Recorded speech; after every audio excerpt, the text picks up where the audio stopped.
오늘은 이제 생각보다 에스겔이 이제 다음 주까지 에스겔을 해야 될 것 같아요.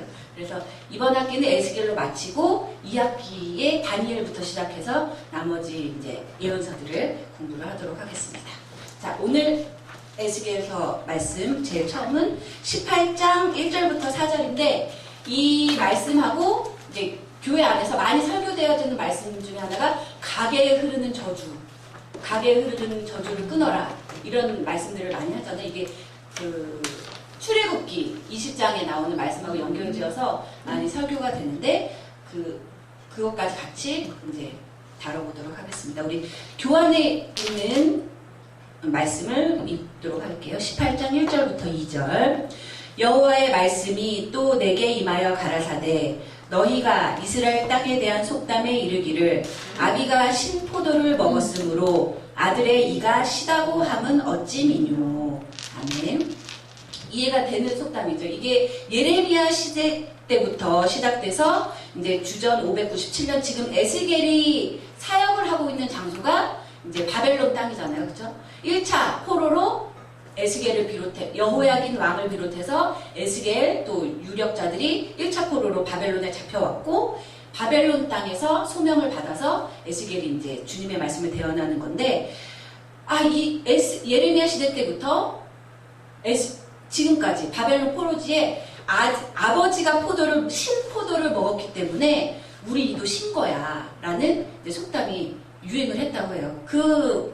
이 속담의 의미가 뭔고 하니 우리 조상들이 죄를 지었기 때문에 오늘날 우리가 이 바벨론의 포로로 끌려왔고 이런 고난을 당하는 것이다 라는 의미라는 거예요. 속담 그 문맥 그대로 이해를 해보면 신포도를 먹은 사람만 쉬어야 되잖아요. 그렇잖아요? 아버지가 신포도를 먹었는데 포도를 먹지도 않은 아들이 우리 아빠가 신포도를 먹어가지고 쉬어 이랬다는 거거든요. 이게 결국은 제가 교환에도 써놨지만 우리 조상들이 잘못해서 우리가 이렇게 우린 죄도 안 지었는데 우린 잘못한 것도 없는데 바벨론이라는 더러운 거룩하지 못한 이방 땅에 붙잡혀와서 이 포로 생활을 하고 있다라는 거잖아요. 근데 제가 교환에도 써놨지만 이거는 또 하나님까지도 경홀히 여기는 의미가 내포되어 있는 거예요. 하나님은 우리 늘 말하죠. 공의로우신 하나님. 그리고 하나님이 성경 내내 우리들에게 원하시는 것도 공의롭게 살아라. 공평하고 공정하고 의롭게 살아라 하는 것을 믿는 자들에게 요구하시는 것인데 이 뜻은 뭐예요? 죄도 안 지은 우리들에게 하나님이 고난을 주셨다라는 거잖아요. 그런 하나님 뭐가 공의로워요? 이 속담을 쉽게 이제 말하기 쉽게 아버지 죄 때문에 나는 아무 죄도 없지만 이렇게 하나님이 나에게까지 고난을 주시네. 그 쉽게 얘기할 수는 있지만 한 번 더 깊게 생각하면 하나님 죄도 없는 사람들을 정죄하신다는 거잖아요. 그게 아니라는 거죠. 이런 핑계에 대해서 이런 변명에 대해서 하나님 에스겔을 통해서 하나님은 우리 3절 4절 단호하게 말씀하시는 거예요. 아니다. 너희들 착각하고 있다라고 얘기를 하시는 거예요. 3절부터 읽을게요. 나 주 여호와가 말하노라. 내가 나의 삶을 두고 맹세하노니 너희가 이스라엘 가운데서 다시는 이 속담을 쓰지 못하게 되리라. 모든 영혼이 다 내게 속한지라. 아기의 영혼이 내게 속함같이 아들의 영혼도 내게 속하였나니 범죄하는 그 영혼이 죽으리라. 라고 단호하게 말씀을 하시는 거예요. 이제 4절에 나오는 이제 개역 한글 성경에서는 영혼으로 내 아버지의 영혼도 내게 속하였고 아들의 영혼도 내게 속하였고 라고 번역이 영혼으로 되어 있는데 히브리어 본문을 보면 네페시 한글 번역이 영혼으로 되어 있어서 자칫 이제 오해를 하면 하나님은 영적인 분이니까 여기서 말하는 영에 관한 것만 하나님이 관여를 하신다는 것으로 이제 착각을 할 수가 있지만 여기 이제 영혼을 영, 신을 지칭하는 히브리어 단어들이 많죠. 근데 그 중에서 네페시를 사용을 할 때는 말하는 것이 아니라 우리 눈에 보이지 않는 영적인 것에 대해서만 말하는 게 아니라 영혼, 유 모든 것을 통괄하는, 그러니까 한마디로 얘기해서 인간 그 자체를 얘기하는 거예요. 사람 그 자체. 영혼 그 좀비같이 뭐 혼 없는 그런 게 아니라 영혼, 육이 다 갖춰져 있는 인간. 제가 교재에는 써주신 전 인격적인 사람 그 자체를 지칭을 하는 거라는 거죠. 영적인 부분만 말하는 게 아니라는 것을 우리가 염두에 둬야 되죠. 사람 그 자체. 인간의 본질적인 존재 자체를 얘기를 하는 거죠. 여기 3절, 4절에서 그 1절, 18장 1절, 2절에서 바벨론 포로로 잡혀왔으면 항상 그 문제의 핵심이 어디에 있는지를 잘 파악을 해야 개선할 수가 있는데 바벨론 포로까지 쫓아와서도 남 탓을 하는 거예요. 왜 우리가 바벨론 거룩한 백성인 우리가 거룩하지 못한 이방 나라에게 잡혀와서 거룩하지 못한 이방 땅에 거하게 되었을까? 그 문제의 핵심을 잘 파악을 해야 되는데 거기까지 붙잡혀 와서도 남 탓을 하고 있는 거예요. 우리 죄 때문이 아니라 우리의 조상들이 하나님 앞에 하나님을 잘 섬기지 못했고 하나님께 범죄했기 때문에 오늘날 우리는 죄도 없는데 이렇게 고난을 당하고 있는 거예요. 핑계를 대고 있는 속담이라는 거죠. 아비가 신포도를 먹었기 때문에 우리도 시다. 이 예레미야서에도 나와요. 찾아볼까요? 우리 예레미야서 그 31장 30절 29절부터 읽을게요. 예레미야서 31장 29절부터 30절까지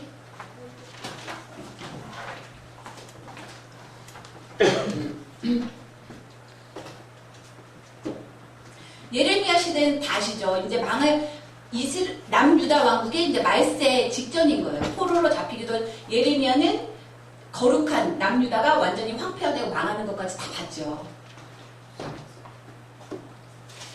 읽겠습니다.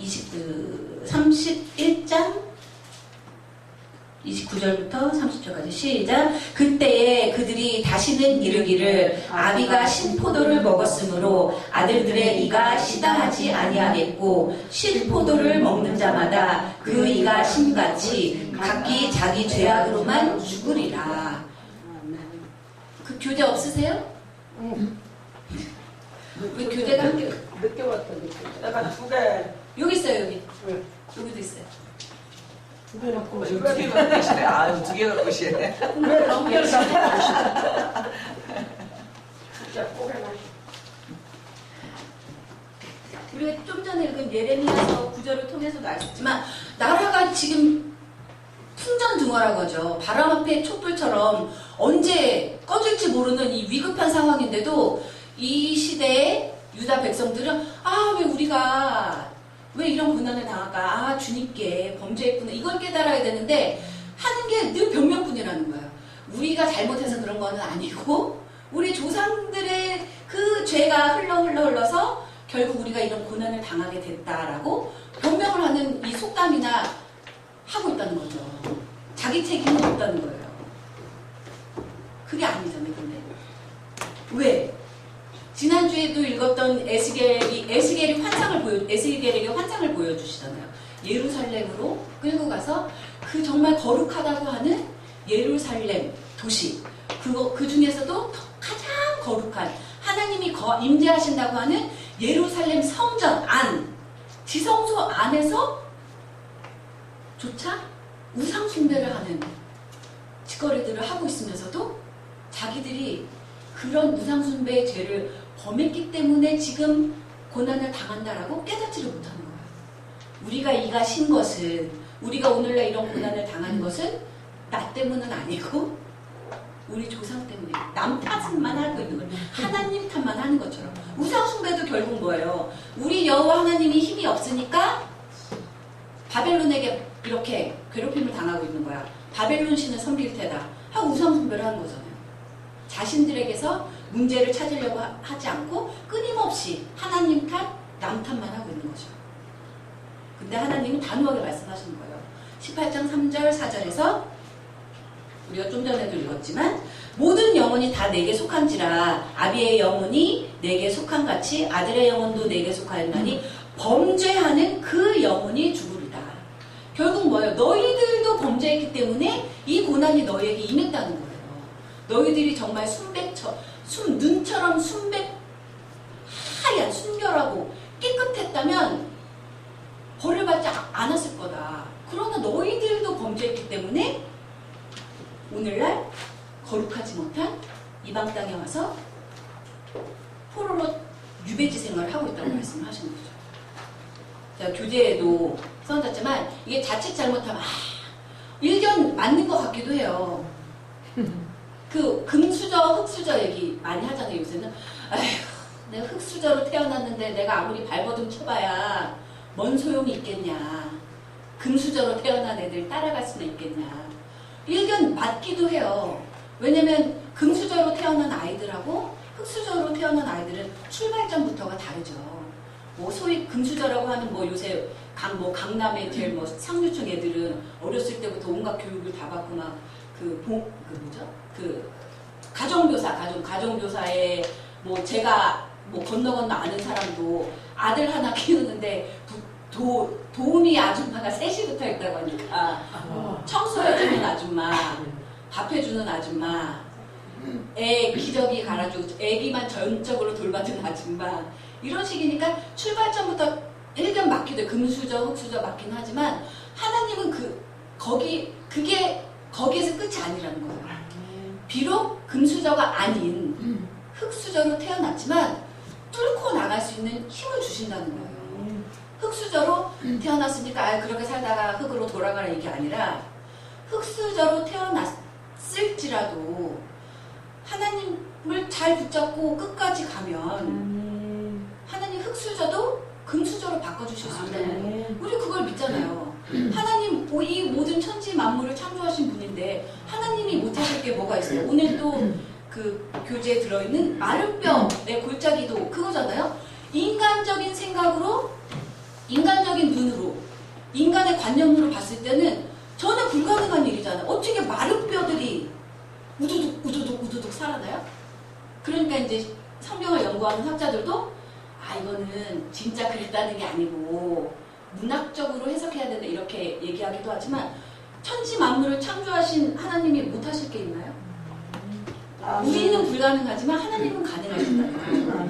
그래서 여기서 18장 1절부터 4절까지 해서 에스겔을 통해서 하나님이 말씀하시는 것은 그래 너희들이 바벨론 이방 땅에 포로로 잡혀와서 아무리 포로지에서 큰 집에서 살고 배불리 먹고 뭐 잘 입고 한다고 해도 내 나라가 아닌데 불편하죠. 힘들죠.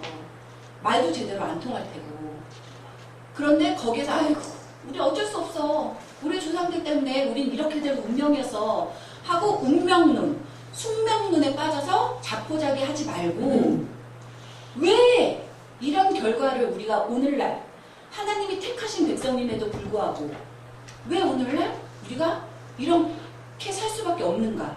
문제의 핵심을 제대로 파악하라는 거예요. 그 가게에 흐르는 저주와 관련된 우리 20장 5절 출애굽기 20장 5절 6절 한번 찾아볼게요. 출애굽기 20장 5절하고 6절 같이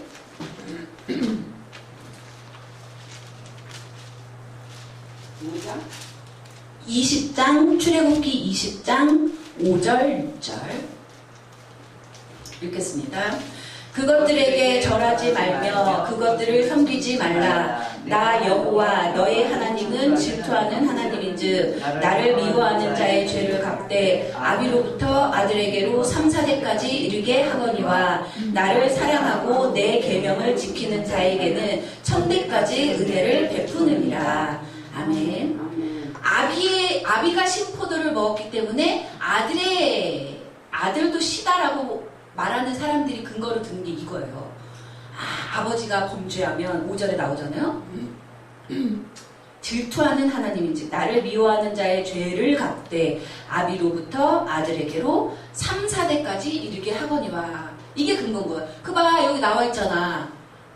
아비의 죄로 3, 4대까지 하나님이 벌을 내리신다잖아 하는 근거로 가게에 흐르는 저주랑은 맞기도 하고 틀리기도 한 거예요. 왜? 3, 4대가 긴 시간인가요, 여러분?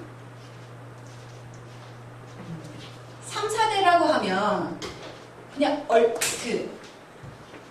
얼핏 생각하면 어떻게 그렇게 길게 진노하실 수가 있어? 라고 생각할 수 있지만 우리 김순자 목사님도 벌써 3대예요.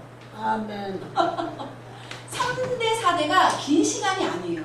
아멘. 같은 동시대를 살고 있는 그 가족 공동체가 벌을 받는다는 거지. 왜 봐봐요. 아버지가 만약에 뭐 적절한 예인지는 이제 판단을 해. 아버지가 엄청 사기를 쳐서 불이한 재물이죠. 불이한 재물을 많이 모았어요. 부자가 됐어요, 아버지가. 그 불이한 재물의 이득을 보는 거 누구예요? 아버지도 받고 그 아들도 아버지가 불이한 재물로 잃어놓은 부로 먹기도 하고 여행도 가고 그렇잖아. 교육도 받고 그 불이한 재물의 공범인 거예요. 그러니까 벌 받아야 돼, 안 받아야 돼? 만약에 아들이 죄가 없으려면 아버지 그렇게 사시면 안 됩니다. 하나님이 정결한 재물을 바치라고 했고 아멘. 공의롭게 살라고 했고 과부를 고아를 업신여기지 말고 가난한 자를 업신여기지 말라고 했는데 아버지가 그렇게 고리대금업해서 남의 피눈물 뺀 돈을 가지고 난 살 수가 없습니다. 이렇게 나와야 공범이 아닌 거예요. 그렇잖아요? 근데 대부분 그러지 않죠. 그 부로 사는 게 편하니까. 그럼 아들이 또 아들을 낳아요. 그럼 부자 할아버지가 불이하게 쌓아놓은 재물에 혜택을 보죠. 그죠? 공범인 거예요. 아멘. 적어도 3대, 4대까지는 너무 가늠할 수 없는 긴 시간이 아니라는 거죠. 3, 4대는 불의한 일을 행했든 거룩한 일을 행했든 그 영향권 아래 있다는 거죠. 3, 4대는. 여기 출애굽기 5장 6절에서 말하는 것은 하나님이 그렇게 꽁 해가지고 아버지가 죄를 지었는데 죄도 없는 아들까지 이렇게 징벌하시겠다 이런 의미가 아니라 아버지가 죄를 지은 걸로 인해서 혜택을 받는 공동체에 속하는 그 대수가 3대 혹은 4대이기 때문에 징벌하시겠다는 의미고 그 6절에 보면 나를 사랑하고 내 계명을 지키는 자에게는 1000대까지 은혜를 베푸시느니라. 이 구절의 핵심은 징벌은 정말 짧게 하시고 1000대는 뭐예요? 가늠할 수가 없잖아요. 우리 내 1000대 이후의 후손이 뭘 해먹고 사는지 우리 볼 수가 없잖아요. 그런데 3대, 4대는 같은 시대를 살기도 하고 우리 김순자 목사님 3대 소나원 같이 살잖아요. 그리고 소나원이 결혼해서 애를 낳으면 걔는 또 4대잖아요. 그만큼 3대, 4대라는 것은 긴 시간이 아니라 하나님이 너희가 범죄했을 때 하나님 싫어하는 하지 말라고 하는 죄를 범했을 때 징벌은 하시지만 꽁 해가지고 죽을 때 막 계속 너 그때 그랬지? 하고 심판하고 너 그때 그랬지? 하고 심판하고 그게 아니라 심판은 3, 4대 어떻게 보면 짧게 하시지만 정말 너가 내 법대로 율법대로 온전히 살면 복은 천대까지 길게 너가 기억할 수 없는 후손에게까지도 복을 줄 것이니까 잘 살아라. 내 법대로. 그 의미라는 거지. 3, 4대까지 벌을 내리신다고 했으니까 이미 난 틀렸어. 난 죄된 환경에 우리 집 구석을 봐봐. 아버지 맨날 알코올 중독에 부부싸움 맨날 하고 엄마도 맨날 들어왔다 나갔다 하고 그죠? 저주스러운 환경은 있을 수 있다는 거죠. 그렇잖아요. 도입 부분에도 얘기했지만 누가 가난한 집에서 태어나고 싶겠어요. 태어나는 것조차도 내 맘대로 할 수가 없는데 태어나 보니까 집구석이 이래. 많은 걸 접하고 있지. 태어나서 좀 이제 뭘 주변 환경을 보니까 쟤네 집은 저런데 우리 집은 왜 이러지? 있죠. 가게에 흐르는 저주스러운 환경은 있을 수 있단 말이에요. 그러나 하나님이 원하시는 것은 아휴 어쩔 수 없다. 아버지가 사기치고 살니까 나도 뭐 배운 게 도둑질이라고 나도 사기나 치면서 살아야 되겠다 할 수도 있어요. 그러면 이제 운명론에 휩싸여서 하는 거지만 내가 비록 이런 집꼬라지 속에서 태어났지만 난 이렇게 살지 않으리라. 아멘. 하나님이 복 주시는 분임을 믿고 아멘. 이 환경을 극복해내리라 해야 된다는 거예요. 근데 그것은 오직 하나님을 믿고 의지할 때 하나님이 뚫어주셔야 뚫을 수 있는 거지. 안 그러면 이렇게 된다는 거예요. 자포자기, 운명론 빠져서 맨 처음에는 하려고 하지만 인간의 힘으로 안 되는 것들이 분명히 있잖아요. 내가 아무리 그쵸 세상이 아시죠? 빌 게이츠라고 아시죠? 마이크로소프트 그 사람이 한 말 중에 제 마음에 제일 와닿았던 게 세상은 공평하지 않다라는 것을 깨닫는 것부터 해야 성공을 향해 나아갈 수 있다는 거예요. 세상은 공평할 거야. 내가 노력하지 않아도 대충 살아도 아주 웬만큼 사라지겠지 이게 아니라는 거예요. 공평하지 않아요. 세상은. 하나님은 공의로우신 공평하신 분이지만 세상은 성경에도 나오잖아요. 99마리 양 가진 사람이 100개 채우려고 한 마리 가진 사람 거 뺏는 게 세상이라는 거예요. 이 공평하지 않은 세상에서 내가 과연 어떻게 살아야 될 것인가를 선택해야 된다는 거죠. 그렇죠? 그대로 공평하지 않으니까 이렇게 살다가 난다도 내 선택인 거고 이 공평하지 않은 세상에서 내가 어떻게 해야 흙수저를 뚫고 개천에서 용이 될 수 있을까? 그게 공부가 될 수도 있고 하지만 인간적인 힘으로는 한계가 있지만 하나님은 하실 수 있다는 거죠. 아멘. 그러니까 이 18장 1절부터 4절까지의 말씀은 당시 예루살렘 시대부터 우리가 이렇게 고난당하는 건 어쩔 수가 없는 거야. 이거 회복할 수가 없는 거야. 하나님이 3, 4대나 벌을 주시겠다고 했는데 이렇게 나태한 거죠. 그게 아니라 하나님은 그런 하나님이 아니라 범죄한 그 사람을 벌하시는 거지 범죄하지도 않았는데 벌하시는 하나님이 아니라는 거예요. 뚫고 나가려고 노력해야 된다는 거죠. 에스겔 18장 3절 4절은 조상들과의 죄의 관련성이 끊어짐으로써 각자가 하나님 앞에서 현재 어떻게 살고 어떻게 신앙을 지키는지가 그 사람의 미래를 결정한다는 것을 강조하고 있다는 거죠. 성경을 쭉 보시면 그래요. 하나님은 과거는 묻지 않는 하나님. 하나님이 원하시는 것은 지금 여기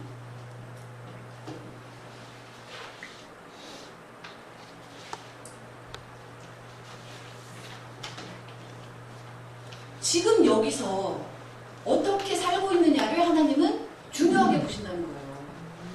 지금 여기. 아멘입니다. 근데 우리는 그렇게를 못한다는 거죠. 내가 과거에 잘했는데 이것도 못 봐줘요? 혹은 사람이니까 편견에 맞기 쉽다는 거죠. 내 지난번까지 열심히 첫사랑 회복하라는 말씀 많이 하시잖아요, 목사님이. 나 그때 뜨거웠는데 아무리 소용이 없다는 거예요. 그때 뜨거웠는데 지금 안 뜨거우면 뭔 소용이냐는 거예요. 하나님은 항상 뜨구름 잡는 얘기하지 말고 허황된 얘기하지 말고 지금 현재 내가 발붙이고 있는 이곳에서 지금 이 순간 어떤 신앙생활을 하는지를 보신다는 거예요. 그래서 에스겔은 특히나 더 쭉 읽어보셨으니까 아시지만 그걸 강조하고 있다는 걸 우리가 알 수 있죠. 그러니까 남 탓을 저도 그렇지만 그냥 금방 생각해보면 쉬워요. 지금 저의 모습이나 여러분 각자의 현재의 모습이 누가 억지로 야 일로 와 해서 지금 이 모습이 된 게 아니에요. 저를 되돌아봐도 억지로 누가 끌고 온 게 아니라 다 순간순간 내 선택에 의해서 지금 현재 내 모습이 있는 거지. 쉽게 뭐 생각하면 제가 이렇게 살찐 것도 제가 잘 먹어서 그런 거지. 누가 억지로 제 입에다 대고 야 너 살쪄야 돼 하고 억지로 강압적으로 먹인 게 아니잖아요. 제가 선택하고 제가 먹는 빼야 될 책임도 저에게 있는 거잖아요. 그렇잖아요. 빼야 될 책임도 저에게 있는 것처럼 오늘 내 신앙 상태가 지금 현재 이 상태인 것도 내 탓인 거예요. 아, 제가 나를 괴롭혀서 내 신앙이 예전에는 만땅이었는데 지금 50%밖에 안 남았어. 이 변명이라는 거예요. 네 신앙은 네가 간수해야지. 그 말씀이라는 거죠. 자, 우리 22장 23절부터 읽겠습니다. 22장 23절부터 25절까지 먼저 이렇게 이거는 이제 본격적으로 근데 에스겔만 이런 점을 지적을 한 게 아니라 예언서들을 보면 끊임없이 이스라엘 위에서부터 아래까지 다 썩었다 라고 그러니까 썩었으니까 너희들 다시 돌아와야 돼 주님께 돌아와야 돼 돌이켜야 돼 라고 끊임없이 주님이 부지런히 선지자들을 보내서 말씀을 하시는 거잖아요. 자, 22장 23절부터 25절 읽겠습니다. 시작. 여호와의 말씀이 내게 임하여 가라사대 인자야 너는 그에게 이르기를 너는 정결함을 얻지 못한 땅이요 진노의 날에 비를 얻지 못한 땅이로다 하라. 그 가운데 선지자들의 배역함이 우는 사자가 식물을 움킴 같았도다. 그들이 사람의 영혼을 삼켰으며 전제와 보물을 탈취하며 과부로 그 가운데 많게 하였으며. 아멘. 이 말, 25절에 보면 선지자들이라고 나와요. 그 히브리어 본문에도 보면 제가 써놨는데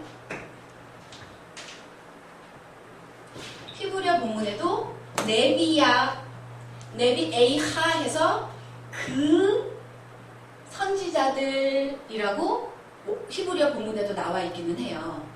근데 이제 이건 차준희 교수님의 그 한 세대에서 구약학 가르치시는 한 세대의 차준희 교수님의 해석인데 근데 문맥을 보더라도 왜냐면 문맥에 보면 25절을 보면 선지자들의 배역함이 우는 사자가 식물을 움킴 같았도다. 그들이 사람의 영혼을 삼켰으며 전제라고 하는 것은 돈이거든요. 돈.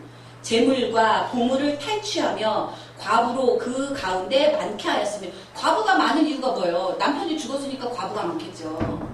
근데 사람을 그 재물을 탈취하기 위해서 남편을 죽이는 일도 서슴지 않고 하고 이런 일들을 하는 자가 여기 문맥을 봤을 때 선지자라기보다는 선지자는 주로 영적으로 잘못된 길로 거짓 예언을 해서 하나님이 주신 말씀도 아닌데 하나님이 내게 말씀하셨다라고 하나님 이름을 빙자해서 거짓 예언을 해서 올바른 신앙생활을 하지 못하게 하는 게 선지자들의 죄인데 주로 25절에 나오는 죄는 선지자들이 주로 범하는 죄라기보다는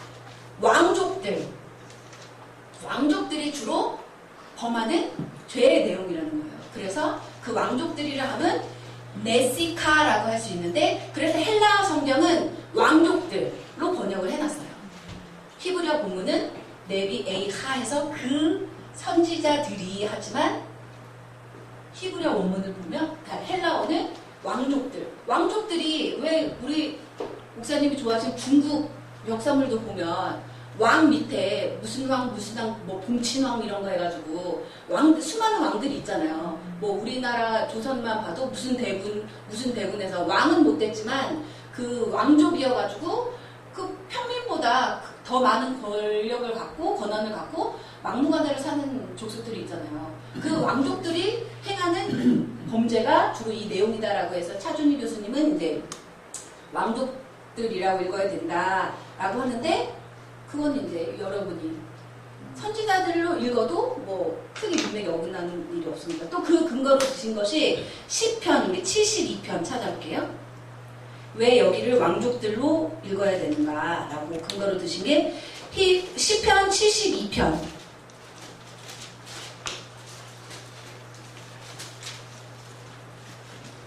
72편 1절부터 4절까지 찾으시면 읽어주세요.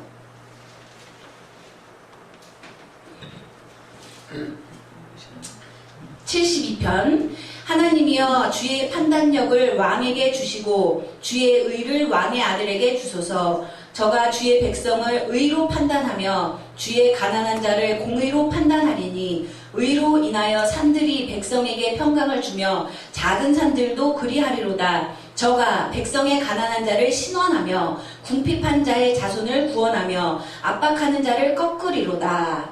여기 특히 4절에 보면 왕족들이 해야 되는 게 가난한 자를 보살피고 궁핍한 자들을 구원하고 압박하는 자들을 꺾는 일이어야 되는데 이 시대에 지금 나라가 풍전등화해 있는 이 시대에 이걸 만약에 25절에 있는 이 선지자들을 왕족들을 읽으면 이 시대의 왕족들은 그렇게 하지 않고 정반대로 식물을 움킨같이 사람의 영혼을 삼키며 사람을 죽이며 전제와 보물을 탈취하며 과부가 많이 생기게 사람 죽여서 재물 뺏고 이런 짓을 하고 있다는 거죠. 왕이 하지 말아야 될 일을 하고 있는 걸 보니 이 구절을 선지자들이라고 읽기보다는 네시카라고 해서 왕족들이라고 읽어야 되겠다라고 이제 차준일 교수님 그렇게 해석을 해놓으셨더라고요. 왜냐면 선지자가 또 나오거든요. 28절에서. 근데 28절의 내용이 선지자들이 범죄한 내용하고 더 문맥이 더 잘 맞아요. 자, 26절 이제 본문으로 돌아와서 22장 26절 읽을게요. 시작. 그 제사장들은 내 율법을 범하였으며 나의 성물을 더럽혔으며 거룩함과 속된 것을 분변치 아니하였으며 부정함과 정한 것을 사람으로 분변하게 하지 아니하였으며 그 눈을 가리워 나의 안식일을 보지 아니하였으므로 내가 그 가운데서 더럽힘을 받았느니라. 아멘. 제사장. 이 하가 그 영어로 하면 더라는 정관사의 의미로 보시면 되거든요. 그 제사장들 코하네이하라고 읽거든요. 코하네이하. 그 제사장들이 어떻게 범죄하였냐를 26절에서 이제 고발을 하고 있는 거죠. 그 이사야서 했을 때를 떠올려 보시면 주님이 예배 잘 드리라고 했는데 이사야서에서는 내 뜰만 밟을 뿐이다. 더러운 재물을 갖고 와서 나 괴롭히지 말아라 라고 이사야 선지자를 통해서 말씀하시는 구절이 나오잖아요. 여기서도 말씀하시잖아요. 내가 그 가운데서 더럽힘을 받았느니라. 왜? 제사장들은 뭐예요? 종교 지도자로서 율법을 가장 많이 알고 있는 사람이고 자기만 알아서는 안 되고 자기가 알고 있는 그 율법을 모르는 백성들에게 잘 가르쳐서 정한 것, 거룩한 것과 부정한 것에 대해 알려주고 하나님이 거룩하시니 너희도 거룩하게 살아야 된다. 거룩하게 살려면 부정한 것을 멀리해야 되고 정한 것, 깨끗한 것만 가까이 해야 된다 하고 해서 레위기범 정말 세심하게 알려주셨잖아요. 그걸 알고 있는 사람들이 제사장이란 말이에요. 그런데 이때 당시의 제사장들은 먼저 율법을 범하는 거예요. 알고 있는 자가 범하는 게 더 큰 죄라고 했잖아요.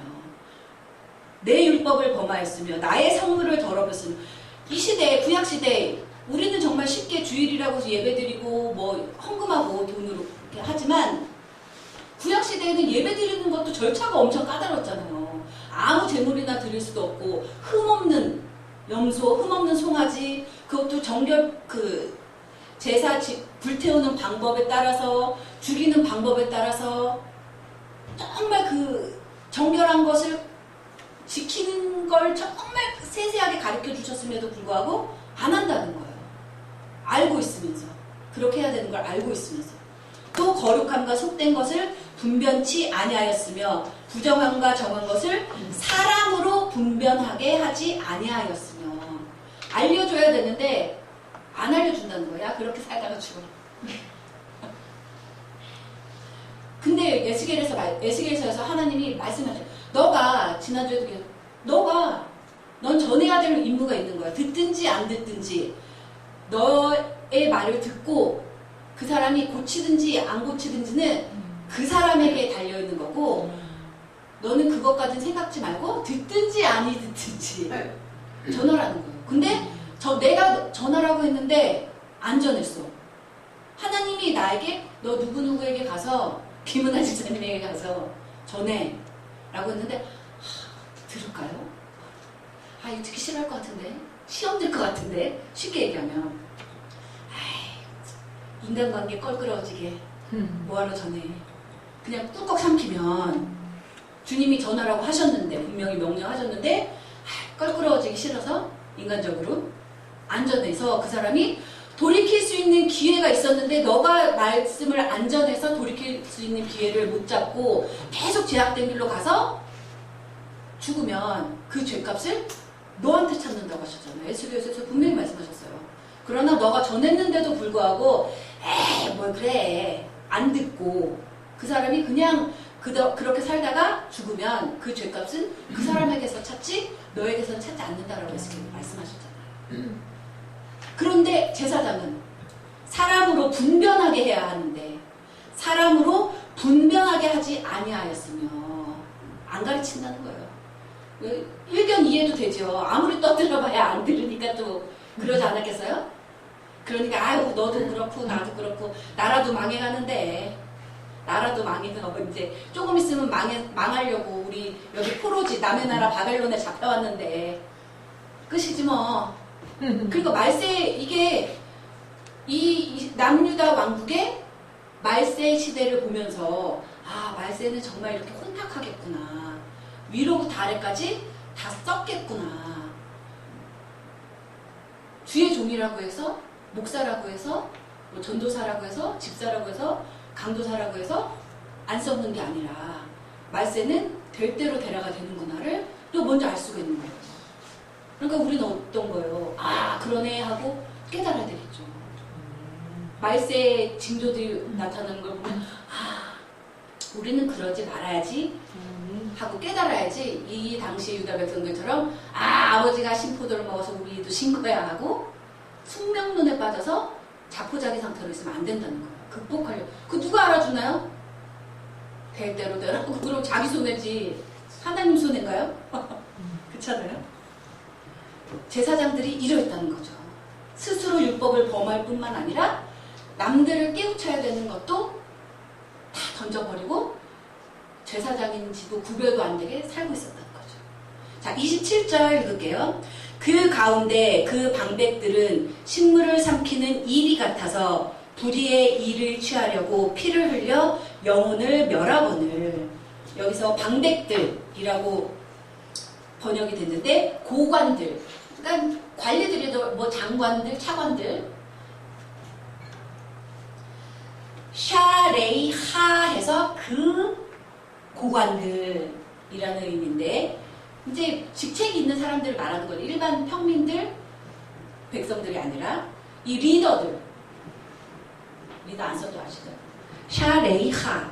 이 리더들도 지도자급에 있는 사람, 종교 지도자뿐만이 아니라 일반 정치 지도자들도 썩어가지고 식물을 삼키는 이리 같아서 불의의 일을 취하려고 피를 흘려 영혼을 멸하거늘. 이렇게 된다는 거예요. 그쵸. 문제가 자신들에게 있다고 깨달으면 자신들이 어떻게 올바로 살아야 될지를 고민하고 몸부림을 칠 텐데 이 시대의 제사장이나 왕족들이나 지금 나오는 리더들은 우리 하나님이 힘이 없어서 망한 거야. 이방민족처럼 살자.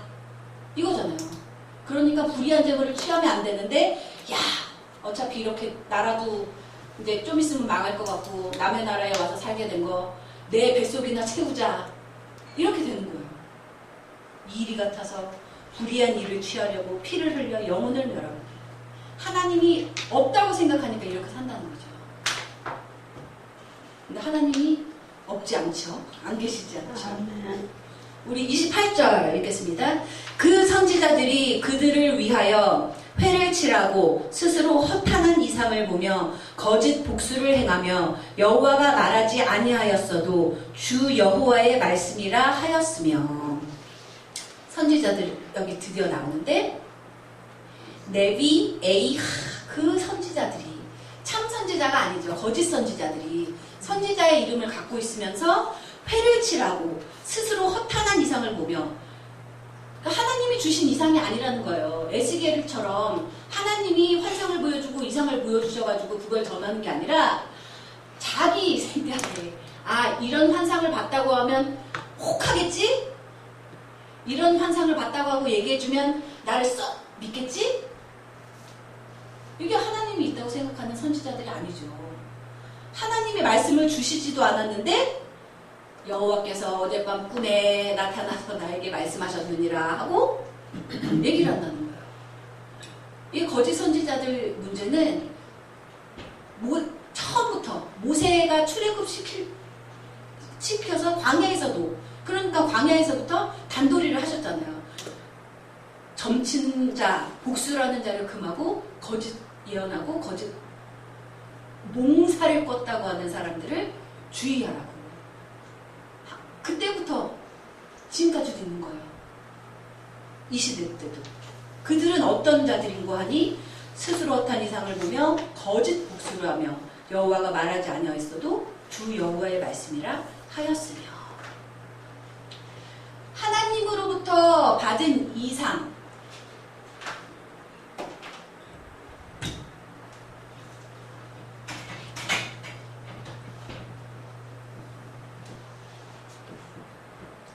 이 예언자들을 부르는 호칭할 때 말씀을 드렸었는데, 호재라고 부르는 사람들은 하나님이 보여주시는 환상을 주로 많이 보는 선지자들을 호재라고 불렀는데, 그때 환상이 하존이에요. 하존. 그리고 하나님이 주시는 말씀 나바르.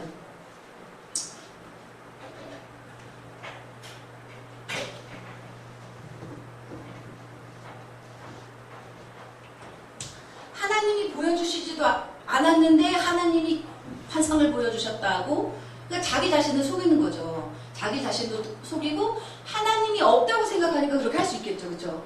하나님이 정말 우리가 늘 기도하듯이 바라듯이 눈동자같이 머리칼도 세신 하나님이 나의 호흡 한 호흡 한 호흡마다 다 나를 지켜보고 계신다. 그렇게 원한다면 그렇게 살아야 되겠죠. 그렇지? 내 호흡 호흡마다 지켜보고 계신 내 하나님이 잘못 살 수가 없겠죠.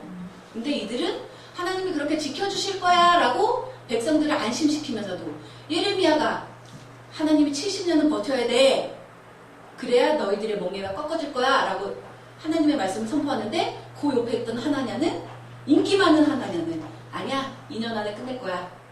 그러니까 백성들은 와, 하나냐를 참 선지자라고 하고 예레미야를 거짓 선지자라고 하죠. 그러나 그 예언이 참된 예언인지 거짓된 예언인지는 그 열매를 보면 알 수 있다고 했잖아요.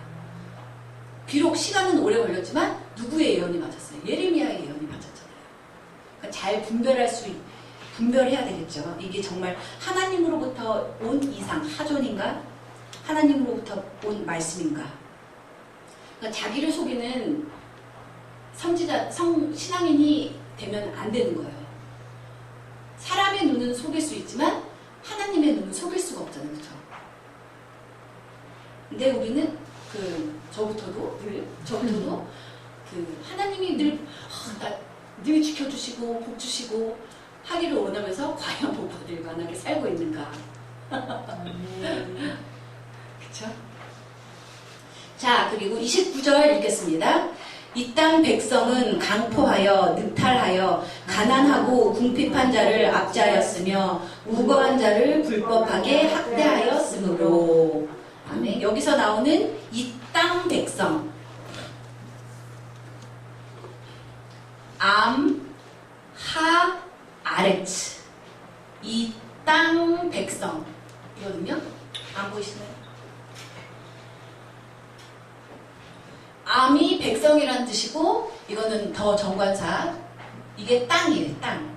이 땅 백성들, 이건 두 가지로 해석을 할 수가 있는데, 그 시대를 살아가는 모든 이스라엘 백성들을 다 지칭하는 걸 수도 있고, 또 이제 차준일 교수님은 땅이라는 표현이 나온 걸 보니까 그래도 땅맞이기라도 갖고 있었던 지방 유지들을 말하는 거다라고 얘기를 하셨더라고요. 일반 백성이라고 해석을 하든 땅맞이기를 그래도 갖고 있었던 지방 유지라고 해석을 하든지 간에 핵심은 썩었다는 거예요. 그럴 것 같아요. 지도자들이 올바른 길로 인도하려고 모범적으로 살고 그러면 그 못되게 살려고 하다가도 이렇게 살면 안 되지 이렇게 돌이킬 수가 있겠는데 모범을 보고 모범적인 삶을 보고 저 삶을 살아야 되겠구나 그래야 하나님이 원하시는구나 라고 깨우칠 수가 있을 텐데 뭐 본받을 만한 사람이 하나도 없는 그 이 시대에 그러니까 일반 평민들도 저 장관들도 저 재벌들도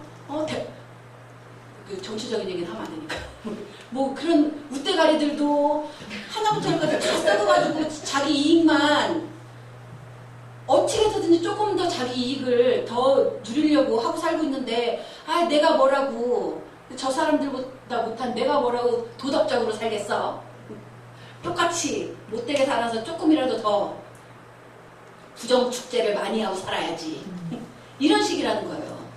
모범이 될 만한 삶의 모범적인 사람들이 하나도 없으니까. 그 말센 거죠, 뭐. 이판저판, 공사판이다. 공사판이 되는 거예요, 공사판. 그러니까 결론이 나오면 한탄하시면서 우리 30절 읽겠습니다.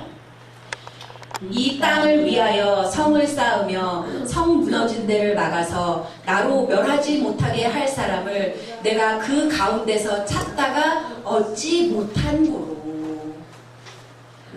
무너진 데를 다시 이렇게 그렇잖아요. 우리는 하나님이 아니니까 사람이니까 실수할 수도 있고 어떻게 가다가 낙심해갖고 뭐 이렇게 살아봐야 뭔 소용 있어? 다시 세상으로 나갈 수도 있죠. 사람인데 그럴 수는 있지만 그럼 성이 무너질 수는 있어요. 오래되고 낡고 헐고 그러면. 그러나 성을 다시 쌓으며 무너진 데를 막아서서 주님 앞에 올바로 서려고 몸부림치는 그 사람을 하나님은 찾고 계시는데 30절에서 하나님이 유다 백성 가운데서는 못 찾으셨다는 거예요. 내가 그 가운데서 찾다가 얻지 못한 고로. 그래서 31절 읽겠습니다. 내가 내 분으로 그 위에 쏟으며 내 진노의 불로 멸하여 그 행위대로 그 머리에 보응하였느니라. 나 주 여호와의 말이니라. 아멘. 의인이 한 사람이라도 있으면 그래도 그래 죄를 보고 제가 선한 영향력을 주변에 끼칠 것을 믿고 또 기회를 줄 텐데 이 당시 남유다 백성 가운데는 그런 선한 영향력을 펼칠 사람이 없었다는 거예요. 오로지 경쟁하듯이 죄 짓는데 너가 더 빨리 죄 짓냐 내가 더 빨리 죄 짓냐 경쟁하듯이 범죄하는 백성들만 가득했다는 거죠. 그러니까 하나님이 내가 내 분으로 그 위에 쏟으며 내 진노의 불로 멸하여 중요한 문구가 있죠. 그 행위대로 그 머리에 보응하였느니라. 나 주 여호와의 말이니라. 다 각자 행위대로 복도 받고 각자 행위대로 벌도 받는다는 거야. 아빠가 신포도를 먹어서 내가 흙수저로 태어나서 나를 도와주는 사람이 아무도 없어서 나를 칭찬해주고 나를 인정해주는 사람, 나를 보듬어주고 하는 사람이 아무도 없어서 내가 오늘날 이런 게 아니라는 거야. 그 행위대로. 근데 한 사람 있죠. 우리 시편 106편 찾아볼게요. 시편 106편 23절. 유일하게 한 사람 있어요. 시편 106편 23절.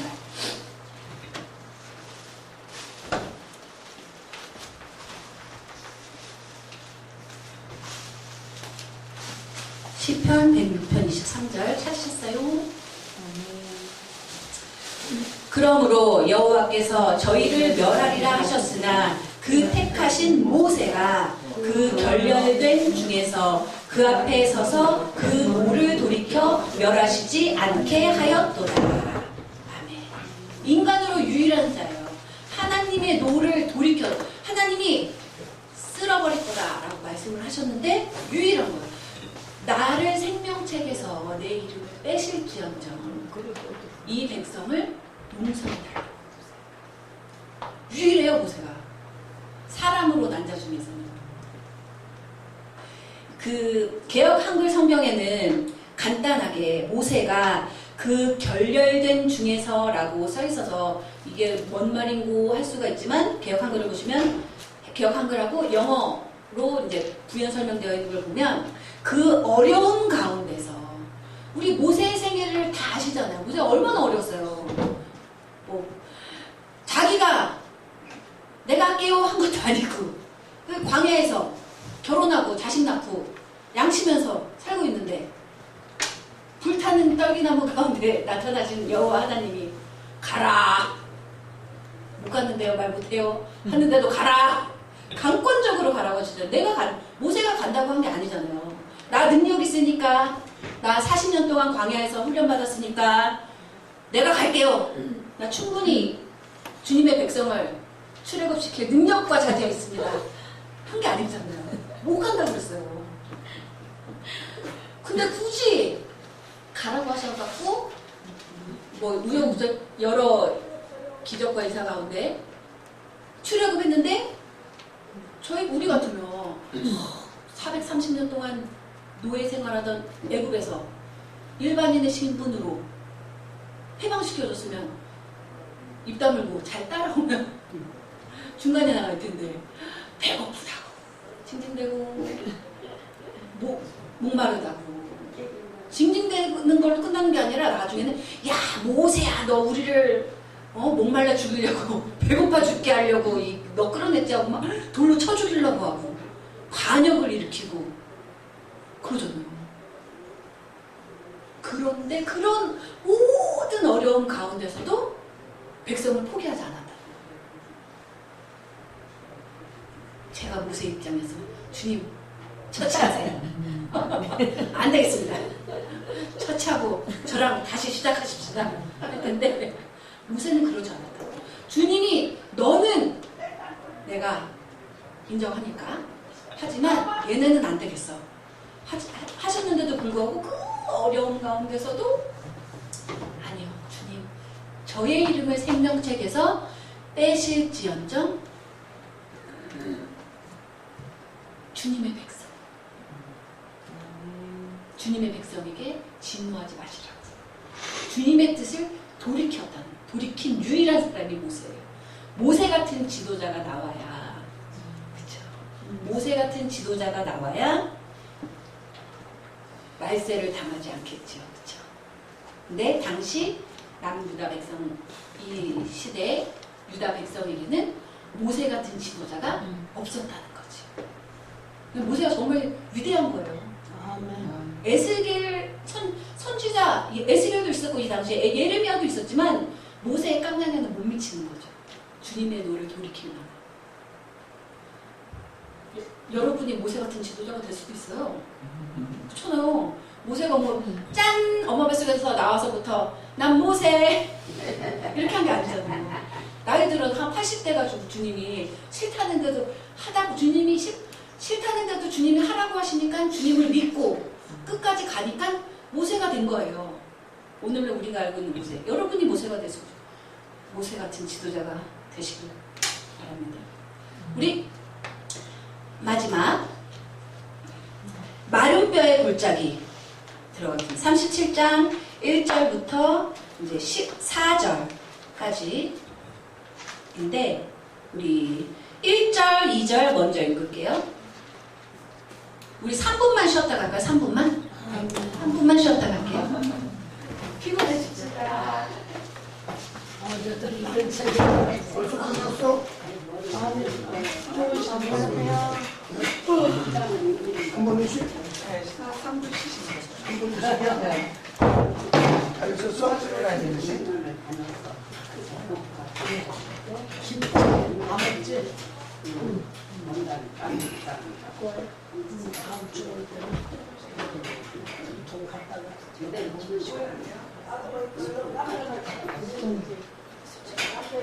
야, 저거 선생님이 지우는 거 아니야? 학생이 지워주는 아니요, 제가 거야. 줄 거예요. 학생이 지워주는 거야. 제가 주려고, 제가 주려고 주었을 거예요. 선생님한테